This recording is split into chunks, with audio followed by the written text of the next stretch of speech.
Very good morning to all the students. I hope you must be doing good. आप सभी अच्छे से पढ़ रहे होंगे। लास्ट टाइम हम चैप्टर नंबर 5 यूक्लिड्स ज्योमेट्री पे हम डिस्कस कर रहे थे।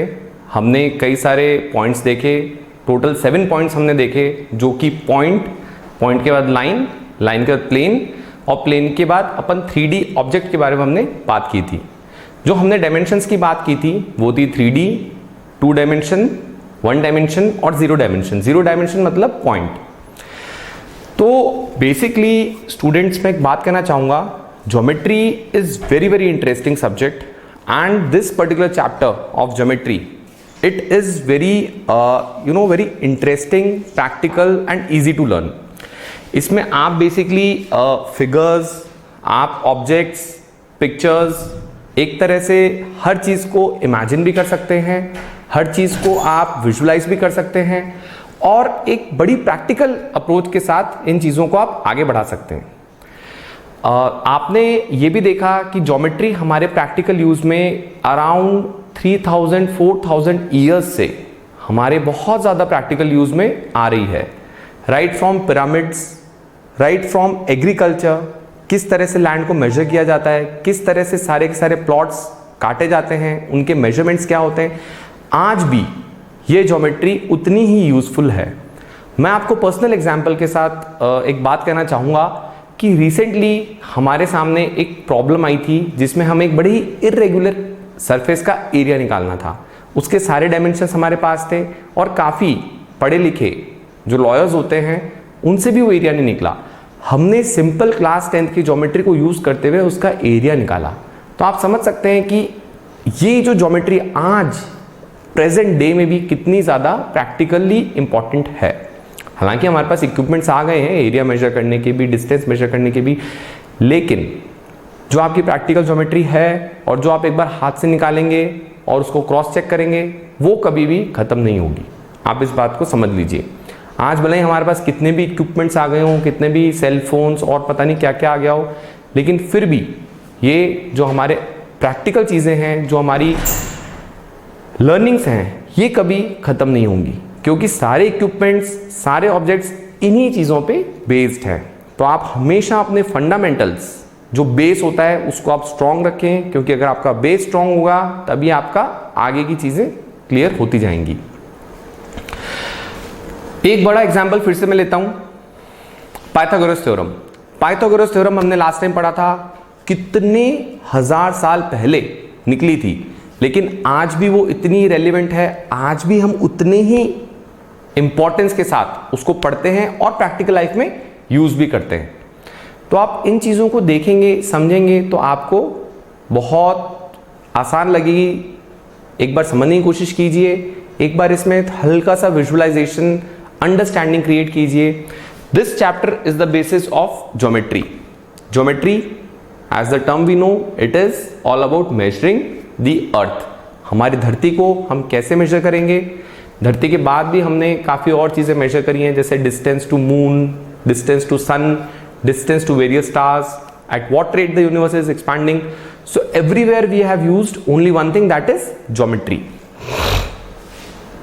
सो आज का हम चैप्टर शुरू करने से पहले जो हम टॉपिक डिस्कस करेंगे उसमें 2 इंपॉर्टेंट टर्म्स आपके पास आएंगे, पोस्टुलेट एंड एक्सियोम्स। तो हम जब भी पोस्टुलेट और एक्सियोम्स डिस्कस करेंगे उससे पहले एक बार इसका मीनिंग हम देख लेते हैं। उसके बाद आज हम एक्सरसाइज 5.1 भी डिस्कस करेंगे। टोटल अपने पास 5 पोस्टुलेट्स हैं, यूक्लिड ने जो दिए थे उनको हम आज डिस्कस करेंगे, समझेंगे, देखेंगे और उसके बाद एक्सरसाइज 5.1 के क्वेश्चंस भी हम देखेंगे। बड़ा ही आसान सा सब टॉपिक है, बड़ा ही आसान सा चैप्टर है ये और इंटरेस्टिंग भी उतना ही है, लेकिन इसके जो ऑब्जर्वेशंस हैं वो आपके एंड तक ज्योमेट्री में काम आएंगे। पॉइंट क्या होता है, लाइन क्या होती है, सरफेस प्लेन क्या होता है, कर्व्ड सरफेस क्या होता है और 3D ऑब्जेक्ट क्या होता है, ये सब आप अपने दिमाग में रखिए। इन्हीं चीज़ों पे अपनी ज्योमेट्री, इनका सरफेस एरिया, इनका वॉल्यूम, डिफरेंट डिफरेंट शेप्स में कटे हुए सरफेसेस, डिफरेंट डिफरेंट शेप में कटे हुए ऑब्जेक्ट्स, उनके वॉल्यूम निकालना, इस तरह की चीज़ें आपको आएंगी और उस पर बेस्ड प्रैक्टिकल प्रॉब्लम्स भी आपको कहीं ना कहीं देखने को मिलेंगी। तो स्टूडेंट्स आइए हम सबसे पहले पोस्टुलेट और एक्सियम, इसमें डिफरेंस क्या होता है ये देखते हैं। Postulate these are assumptions that are specific to geometry. हम बेसिकली हमारी लाइफ में एज्यूम करते हैं कई चीज़ें। हम एज्यूम करते हैं कि हम जब रात को सोएंगे तो हमारी सांसें चलती रहेंगी, बंद नहीं होंगी। इस तरह से हम कई चीज़ें मान के चलते हैं।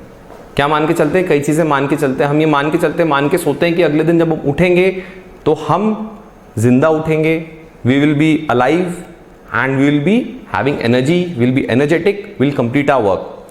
हम ये मान के चलते हैं कि हम क्लास 9th में आ गए हैं तो हम अपना सिलेबस अच्छे से कंप्लीट करेंगे और पास होकर हम क्लास 10th में जाएंगे। तो ये चीज़ें होती है एजम्पशंस। तो पोस्टुलेट कैसी एजम्पशंस होती हैं? एज्यूम करते हैं हम कई सारी चीज़ें। जैसे हमने एज्यूम क्या किया, एक डॉट मार्क कर दिया हमने, ये हमारा क्या है, दिस इज पॉइंट। हालांकि यूक्लिड के हिसाब से पॉइंट डिफाइन नहीं हो सकता। पॉइंट की कोई डेफिनेशन नहीं है, कोई डायमेंशन नहीं है। पॉइंट को आप कैसे कहोगे कि ये पॉइंट है? एक छोटा सा डॉट भी पॉइंट हो सकता है, एक बड़ा डॉट भी पॉइंट हो सकता है, एक बहुत बड़ा डॉट भी पॉइंट हो सकता है। समझ रहे हो? यूनिवर्स में अर्थ एक छोटा सा पॉइंट है, बहुत छोटा सा। सन भी एक पॉइंट है पूरे यूनिवर्स में, थोड़ा सा बड़ा पॉइंट है वो, दोनों पॉइंट्स हैं। लेकिन रियलिटी में सन बहुत ज्यादा बड़ा है अर्थ से। It is much bigger as compare to earth. We are also a point in the entire universe. हम इंसान भी एक इंसान एक पॉइंट है।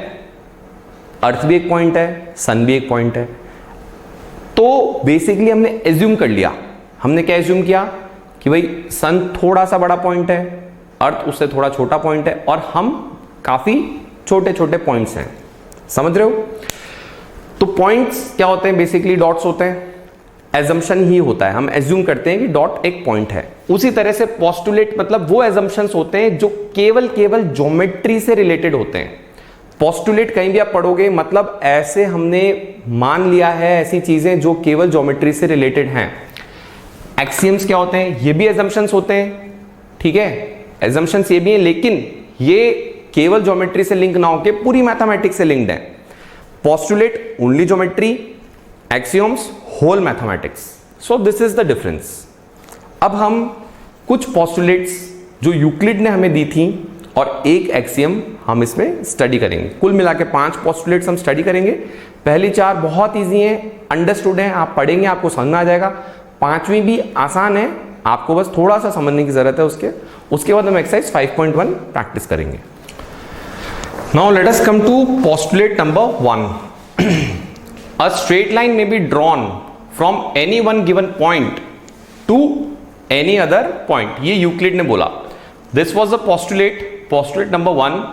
What is said कि one given point A is there, ठीक है, another given point B is there. A straight line can be drawn from A to B. Simple. चलो मान लेते हैं there is one point A, there is another point C. Again, a straight line may be drawn from A to C. तो basically postulate हमारा assumption था। Assumption क्या था? हमने एज्यूम करा कि अगर 2 पॉइंट्स हैं तो उन दोनों पॉइंट्स को मिलाने के लिए एक स्ट्रेट लाइन बनाई जा सकती है। हालांकि हम उन दोनों पॉइंट्स को जोड़ने के लिए कर्व्ड लाइन नहीं बना सकते। It's like a curved line also can be there, but a straight line can also be what? Can also be drawn to join these 2 points. This is related to geometry. हम एक general mathematical बात करते हैं पूरी mathematics की। Axiom 5.1 ये बोल रहा है कोई भी 2 डिस्टिंक्ट पॉइंट्स, अलग अलग पॉइंट्स आपने लिए, कोई भी 2 ले लो आप, यूनिवर्स में डिस्टिंक्ट होने चाहिए, तो केवल एक लाइन अपन सीधी स्ट्रेट लाइन अपन ड्रॉ कर सकते हैं। There is a unique straight line, line मतलब straight line that passes through these 2 points. आपने कोई भी 2 पॉइंट्स ले लिए पूरे यूनिवर्स में, 2 पॉइंट्स आपने यूनिवर्स में लिए, इस तरह से उन दोनों को कनेक्ट करती हुई एक यूनिक स्ट्रेट लाइन हमेशा एग्जिस्ट करेगी। तो बात आती है क्या सर इसमें 2 लाइंस हो सकती हैं? नो, लाइन केवल एक होगी 2 पॉइंट्स के बीच में। क्या इसमें इनफाइनाइट लाइन्स हो सकती हैं? नेवर। क्या हम 3 पॉइंट्स लें तो हम क्या एक यूनिक लाइन प्राप्त कर सकते हैं? May be not. अगर 3 पॉइंट्स आपने ए, बी और सी इस तरह से ले लिए तो कभी भी आपको यूनिक स्ट्रेट लाइन कभी नहीं मिलेगी। आपको एक कर्व्ड लाइन जरूर मिल जाएगी, कर्व जरूर मिल जाएगा। एक सर्कल पे हो सकता है 3 पॉइंट लाई करते हो, लेकिन स्ट्रेट लाइन पे जब तक कि वो एक ही लाइन के अंदर ना आए तब तक आपको इस तरह से होगा ना, एक पॉइंट यहां ले लिया, एक पॉइंट यहां ले लिया, एक पॉइंट यहां ले लिया, तो क्या आपको एक स्ट्रेट लाइन पे एबीसी मिलेंगे? कतई नहीं मिलेंगे। सर्कल पे हाँ मिल सकते हैं सर्कल पे, बट स्ट्रेट लाइन में नहीं मिलेंगे। वहीं पे आप क्या करते, आप मान लो यहां पे आपने ले लिया एक point D, this is point number D. Point D, क्या ए, डी और बी एक स्ट्रेट लाइन पे? हाँ है, एग्जैक्टली है, एक स्ट्रेट लाइन पे है, लेकिन हर बार जरूरी नहीं है। आपने सपोज यहां ले लिया पॉइंट ई, क्या ए, ई और बी एक स्ट्रेट लाइन पे? No, they are actually on a curved line. So this is axiom 5.1। कोई भी दो डिस्टिंक्ट पॉइंट अपन यूनिवर्स में लिए तो there will always be a unique straight line that will connect these 2 points and that unique straight line will always be 1. ठीक है, 3 points लिए, it may be possible just like A, D and B, it may not be possible just like A, C, B और A, E, B. This is the whole deal. अब अपन next postulate देखेंगे जो Euclid ने हमें दी थी। Now we'll talk about postulate 2, Euclid ने जो हमें दी थी। A terminated line can be extended indefinitely. Terminated line क्या होती है? Line segment. हमने आपके सामने 3 टर्म्स यूज किए थे, लाइन सेगमेंट, रे और लाइन। लाइन सेगमेंट क्या होती है? This is a line segment, this is what, this is a line segment. ठीक है, this is what, this is अ रे and this is what, this is a line. तो basically जिस चीज को हम लाइन सेगमेंट कहते हैं, जिसके 2 एंड पॉइंट्स होते हैं, उसको यूक्लिड ने टर्मिनेटेड लाइन कहा था आज से हजारों साल पहले।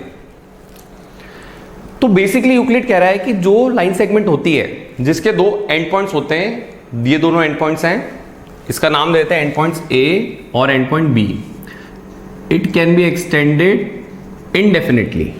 ठीक है, ये क्या हो जाता है? It can be extended indefinitely on both the sides. So this is a line segment with these 2 end points, these can be extended indefinitely on both the sides. Next is postulate number 3। A circle can be drawn with any centre and radius. बहुत आसान, आपको कोई भी point दे दिया, मान लीजिए आपको ये पॉइंट दे दिया, ठीक है, this is what, this is a point, इसको मान लीजिए सेंटर है, और आपको कोई एक रेडियस दे दिया, मान लीजिए 3 सेंटीमीटर, तो आप उस 3 सेंटीमीटर रेडियस ऐसे लेके कोई भी एक सर्कल आप ड्रॉ कर सकते हैं। So this is a circle with centre this O and radius 3 centimetre. So basically आप कहोगे सर ये तो बहुत ही कॉमन सी बात है, कॉमन सेंस की बात है। हाँ, हमें एक सेंटर बता दिया, ये सेंटर है, इतना रेडियस है, हमने उसके ऊपर क्या रखा, एक अपना कंपास रखा और गोल गोल घुमाया, सर्कल बन गया, वेरी इजी। हाँ, ये बात 2,500-3 हजार साल पहले की बातें हैं ये, तो अभी तो अपने को लगेंगी नॉर्मल सी बात है, भाई हम ऐसी बात करें सनराइजेस इन द ईस्ट, लेकिन उस टाइम 3,000 साल पहले what is east, what is sun, how it rises, उस टाइम तो मानते धरती फ्लैट है। क्या मानते थे हम? धरती फ्लैट मानते थे उस टाइम, हमें पता ही नहीं था। समझ रहे हैं आप? तो उस टाइम की बातें हैं ये। यूक्लिड उस टाइम हमें बताए कि circle can be drawn with any centre and radius. Next is postulate 4। It says all right angles, right angles मतलब 90 degree are equal to one another. आपको लगेगा, अचंबा होगा, सर ये क्या बात हुई, सारे राइट एंगल 90 डिग्री होते हैं? Obviously they are equal to one another. Again you think from very old point of view. ठीक है, आप क्या सोचेंगे, ये एक छोटा राइट एंगल, ये एक बड़ा राइट एंगल। उस टाइम इसमें कंफ्यूजन था लोगों को कि क्या सारे राइट एंगल सेम होते हैं, क्या बराबर होते हैं। अब तो हम पता है, हमें पढ़ा है हमने, लेकिन उस टाइम हमें बहुत ज्यादा कंफ्यूजन रहता था। तो ये basically this is a postulate that is related to geometry, that all right angles are equal to one another, yes they are 90 degree, so they are equal to one another, very easy. समझ रहे हो? A line segment can be extended infinitely दोनों side में। उस time हमें infinity नहीं पता था। What is infinity? हमें ये नहीं पता था अर्थ के बाहर इन बादलों के ऊपर क्या है, what is there beyond the atmosphere, beyond the clouds, we never knew. So he said the terminated line can be extended indefinitely, मतलब यूनिवर्स में कितना भी जा सकता है टर्मिनेटेड लाइन भी, जिनके दो एंड पॉइंट्स होते हैं, हम उनको कैसे भी एक्सटेंड कर सकते हैं। So that time they never had the concept of रे। व्हाट इज रे? उनको पता नहीं था रे क्या होती है, उनको पता नहीं था लाइन क्या होती है। उनके लिए बस यही थी line segment, they call it terminated line, this is terminated line. He first time they give the concept कि भाई जिस लाइन के एंड पॉइंट्स होते हैं उस लाइन को भी हम एक्सटेंड कर सकते हैं, मतलब a line segment can be a line also, means there exist something called as line. एक चीज है इस धरती पे जिसको हम लाइन बोल सकते हैं, जो इनफाइनाइट हो सकती है। मतलब पहली बार उन्होंने इन्फिनिटी की बात की, अनंत की बात की, कि भाई हम केवल चांद तारों तक मत सोचो, केवल सूरज तक मत सोचो, इनफाइनाइट, बियॉन्ड दिस। कोई भी एक लाइन होती है, कोई भी एक लाइन सेगमेंट होती है जिसके दो एंड पॉइंट्स होते हैं, उसको हम इनफाइनाइटली एक्सटेंड कर सकते हैं। समझ रहे हो? अभी आपको पढ़ने बहुत आसान लगेंगे, बोलेंगे सर ये क्या सब बातें हैं, लेकिन आप सोचो उस टाइम के हिसाब से, उस टाइम कितनी जरूरी बातें थी, कितनी बड़ी बातें थी। अब मैं आपको पोस्टुलेट 5 बताऊंगा, उसको सोच के आप ये समझ पाओगे कि yes Euclid was very very intelligent, he had the brains. पागल नहीं था वो। इतनी आसान सी बातें तो आपको लग रही हैं सर ये तो मैं सुबह उठ के वैसे ही बता दूंगा आपको, रात को सोते सोते नहीं बता दूंगा, क्या बड़ी बात है इसमें। मेरे को आपने सेंटर दे दिया, एक रेडियस दे दिया, मैंने सर्कल बना दिया, खुश, बात खत्म। No no no, 5th postulate में आपको समझ में आएगा यूक्लिड ने बहुत दिमाग लगाया था मैथमेटिक्स में। अभी अपन देखते हैं postulate number 5। And postulate, as you know, it is assumptions that are related to geometry specifically. तो स्टूडेंट्स अब अपन देखते हैं पोस्टुलेट नंबर 5 जो हमें यूक्लिड ने दिया था। आइए, ये इतनी बड़ी कहानी देख के हो सकता है कई स्टूडेंट्स जो हैं एकदम टेंशन में आ जाएं, चक्कर खाने लग जाएं, उनको लगे कितना बड़ा क्या लिख दिया, ओ माय गॉड मेरे को तो समझ में नहीं आ रहा, मैथ्स ही बेकार है, समझ में नहीं आती, क्या है ये, क्या लिखा हुआ है, इतनी इंग्लिश, ओ माय गॉड। एक बार आपको इंग्लिश पढ़ के बताऊंगा, बड़ी कॉम्प्लिकेटेड लगेगी आपको, फिर मैं आपको इस डायग्राम से समझाऊंगा, 2 मिनट में आपको पूरा समझ में आ जाएगा। आइए पहले इंग्लिश पढ़ते हैं। पोस्टुलेट 5 जो यूक्लिड ने दी थी, if a straight line following on 2 straight lines makes the interior angles on the same side of it taken together is less than 2 right angles, then these 2 straight lines if produced infinitely meet on that side on which the sum of the angles is less than 2 right angles। बड़ा complicated है, पढ़ के confusion और बढ़ गया। आदमी देख रहा है अपन पढ़ते हैं चीजें समझ में आ जाएं, सर पढ़ाते हैं चीजें आसान हो जाएं, ये क्या बता दिया, इससे तो हमें और समझ में नहीं आ रहा, टेंशन 2 गुना हो गया। बेसिकली आपने एक सेइंग सुनी होगी, एक बात सुनी होगी, अ पिक्चर सेज 1000 वर्ड। ठीक है, एक पिक्चर होती है वो 1000 शब्दों के बराबर होती है, आपको सारी की सारी चीजें 1 मिनट में बयां कर देती है।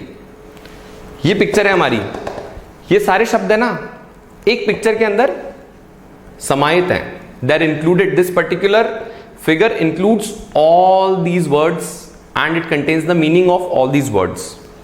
What does it say? It says that, ठीक है, एक बार इसको अपन थोड़ा कम कर देते हैं, देखिए basically what does it say? It says there are 2 lines, ठीक है, अपन देख लो, यहां बना देता हूं मैं, एक लाइन ये है अपनी, this line A B, ठीक है, वहां अपन ने A B बना रखी है, there is another line, this is C and this is D, ठीक है, 2 लाइन्स हैं, समझ गए। एक तीसरी लाइन अपन ने ऐसे इसके ऊपर डाली, this is line P and Q, ये पॉइंट कौन सा है, P है, ये Q है।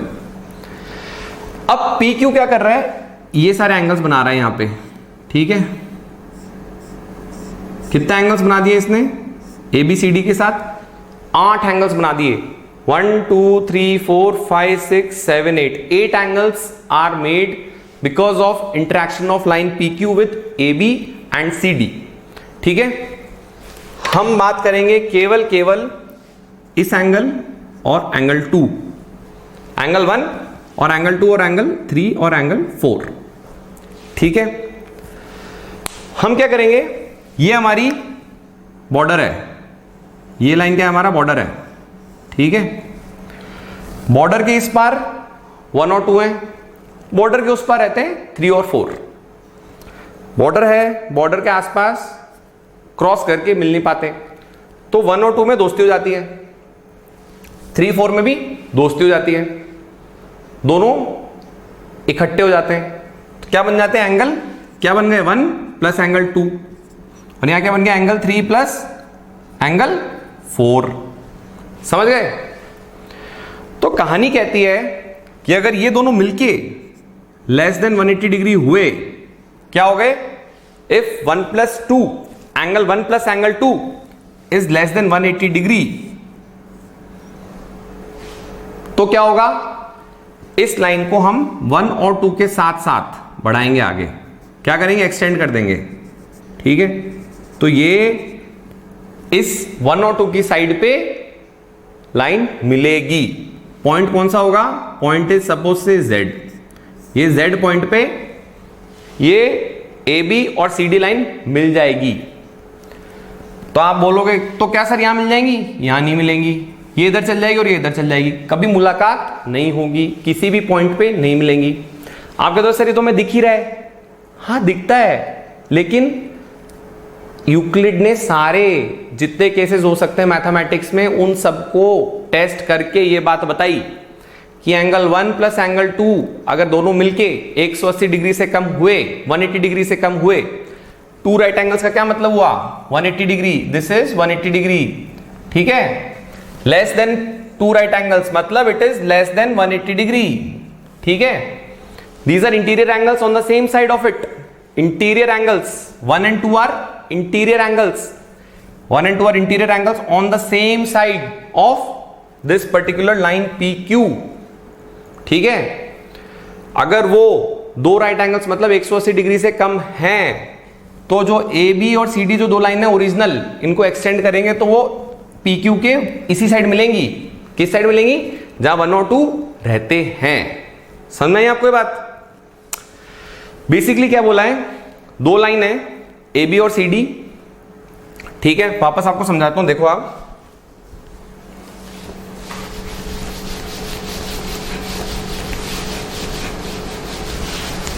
आसान सी चीज है. देखो 2 लाइन है आपके पास, 1 लाइन 2 लाइन. ठीक है, हो गई, बोलो यस. ठीक है, AB and this is C and this is D. तीसरी लाइन इसके ऊपर डाली हमने, इस लाइन का क्या नाम है, PQ. ये एक इंटीरियर एंगल, ये एक इंटीरियर एंगल, इस एंगल का नाम है 1, इसका नाम 2. हमने कैलकुलेट कर लिया, हमने D रखा है इसके ऊपर, एंगल कैलकुलेटर D बोलते हैं ना उसको, D रखा. हमने देखा एंगल 1 प्लस एंगल 2 क्या बना, दोनों मिलके लेस देन 180 डिग्री. 180 डिग्री मतलब 2 right angles, so angle 1 plus angle 2 is less than 180 degree. तो कहानी क्या हुई, एंगल 1 और एंगल 2 जिस साइड रहते हैं उसी साइड ही पीछे जाएंगे अपन, ये लाइनें यहां मीट करेंगी, इस पॉइंट पे मिल गई, मान लो R हो गया पॉइंट, या Z नाम दे दो इसको, पॉइंट क्या हो गया, Z हो गया. समझ गए आप. तो इससे क्या बात है, अगर यहां मिल रही है तो ये क्या लाइनें वहां मिलेंगी, नो, इस साइड नहीं मिलेंगी ये लाइनें. ये कहानी पोस्टुलेट 5 की है, जो यूक्लिड ने बहुत हजारों साल पहले आपको बताई थी. तो देखिए इंटेलिजेंट था यूक्लिड काफी, you can see that he is very very intelligent. So after this now will solve few questions of exercise 5.1. सो आप देखिए ज्योमेट्री में जो फिगर होता है, जो पिक्चर होती है, it is very much important. You can easily understand the entire postulate and you can keep it in mind also. So you can implement it in biology also, you can implement it in science also. Like अगर आप figures बनाओगे, अगर आप diagram बनाओगे, अगर आप digestive system को diagram से याद करोगे, अगर आप रिप्रोडक्टिव सिस्टम या अगर आप रेस्पिरेटरी सिस्टम, इस तरह के कोई भी सिस्टम को आप डायग्राम से याद करोगे तो it will be very easy for you to understand. It will be like 2 minutes job for you to understand. Like this postulate अगर आप इसको पढ़ो पूरा, 4 बार पढ़ लो, 5 बार पढ़ लो, आपके समझ में नहीं आएगा. लेकिन आपने फिगर देखा 2 मिनट में आपको समझ में आ गया और आपको याद भी हो गया. तो this is the importance of figure. It says a picture is equal to 1000 words. एक फोटो जो होती है आपके 1000 शब्दों के बराबर होती है. तो आइए इसी के साथ एक्सरसाइज 5.1 हम स्टार्ट करते हैं. एक्सरसाइज 5.1 का first question it is true and false. So this is question 1, first part. Only one line can pass through a single point. So there is one point. This is represented by a dot. क्या इस particular point से एक ही line पास कर सकती है? देखते हैं अपन. एक लाइन, 2 लाइन, 3 लाइन, 4 लाइन. इस तरह से मैं इसमें से अनगिनत लाइनें पास कर सकता हूं इस पॉइंट से. ये रहा पॉइंट अपना, दिस इज द पॉइंट. हम तो अनगिनत लाइनें इसमें से बना सकते हैं. So this is false. ठीक है. Next second part. There are infinite lines which pass through 2 distinct points. सबसे बड़ी बात क्या है, सवाल को हमें बहुत ध्यान से पढ़ना है, दिमाग खोल के, ज्ञान चक्षु और फोकस के साथ में सवाल को पढ़ना है. सवाल सॉल्व करते हुए या पढ़ाई करते हुए आपके मन में कुछ और थॉट नहीं आना चाहिए. ये आप ध्यान रखिए. सबसे बड़ी बात क्या है यहाँ पे, कौन सा वर्ड इंपॉर्टेंट है? डिस्टिंक्ट. 2 डिस्टिंक्ट पॉइंट्स, एक पॉइंट ये, दूसरा पॉइंट ये. समझ रहे हो? क्या इसमें से infinite number of lines pass हो सकती हैं? नहीं, केवल और केवल एक यूनिक लाइन पास हो सकती है इसके अंदर से. केवल मात्र एक यूनिक लाइन पास हो सकती है. अगर मान लीजिए यहां पे वर्ड डिस्टिंक्ट नहीं लिखा होता, 2 पॉइंट्स लिखे होते, तो कोई ऐसा इंसान ये भी कह सकता था सर एक पॉइंट तो मैंने ये लिया और एक और दूसरा पॉइंट इसी के ऊपर ले लिया, दोनों पॉइंट एक जैसे ही हैं, तो इसमें से मैं इनफाइनाइट नंबर लाइंस पास करा सकता हूं सर. 3, 4 ऐसे करके अनगिनत लाइनें मैं इसमें से पास करा सकता हूं. तो distinct is very very important word. इसको दिमाग में रखें. दिमाग खोला आपने तो ये क्या हो गया? फॉल्स. This is false. ठीक है. So statement 1 is false, 2 is also false. Now comes the statement 4. Third बहुत आसान है, आप देख सकते हैं. Statement 4, if 2 circles are equal their radii are equal. Radii is plural of radius. True, एकदम ट्रू है भाई. 2 सर्कल्स बराबर जब भी होंगे जब उनके रेडियस बराबर होते हैं. This is true statement. ये एकदम ट्रू है. समझ गए? इस फिगर को देखते हैं. फिगर में दे रखा है, गिवन क्या है? ए बी बराबर P Q. A B line P Q के बराबर है और पी क्यू किसके बराबर है? एक्स वाई के बराबर. तो क्या ए बी एक्स वाई के बराबर होगा? सीधी सी बात है. लॉजिक, दिमाग लगाओ. ये इसके बराबर, ये इसके बराबर, तो क्या ये इसके बराबर होगा? Yes, definitely it is also true. दिमाग लगाने की बात है. आसान सी बात है भाई. ए बी सी 3 लोग हैं. ए के नंबर बी के बराबर हैं और बी के नंबर क्या है? सी के बराबर हैं. तो क्या ए के नंबर सी के बराबर होंगे? Yes, definitely A B C तीनों के नंबर बराबर होंगे. यहां पे तो ए बी पी क्यू और एक्स वाई तीनों सेम इक्वल लाइंस हैं बेसिकली. ठीक है. तो ये अपन ने कुछ ट्रू फॉल्स देखे. तो अपन इसमें कुछ क्वेश्चंस और आगे लेंगे और नेक्स्ट क्लास में अपन इस यूक्लिड्स ज्योमेट्री को आगे बढ़ाएंगे. This particular chapter is the base of geometry and I really want you to see these lectures. Write all these postulates down. आप अपनी कॉपी में लिखिए इसको, बार बार इसको ड्रॉ करिए जो जो मैंने आपको पॉइंट्स बताए और इसके साथ में क्वेश्चंस प्रैक्टिस कीजिए. As I told you last time also, the more you will practise the more you will understand. Thank you. इसी के साथ we'll meet in the next class with more questions and explanation. Thank you.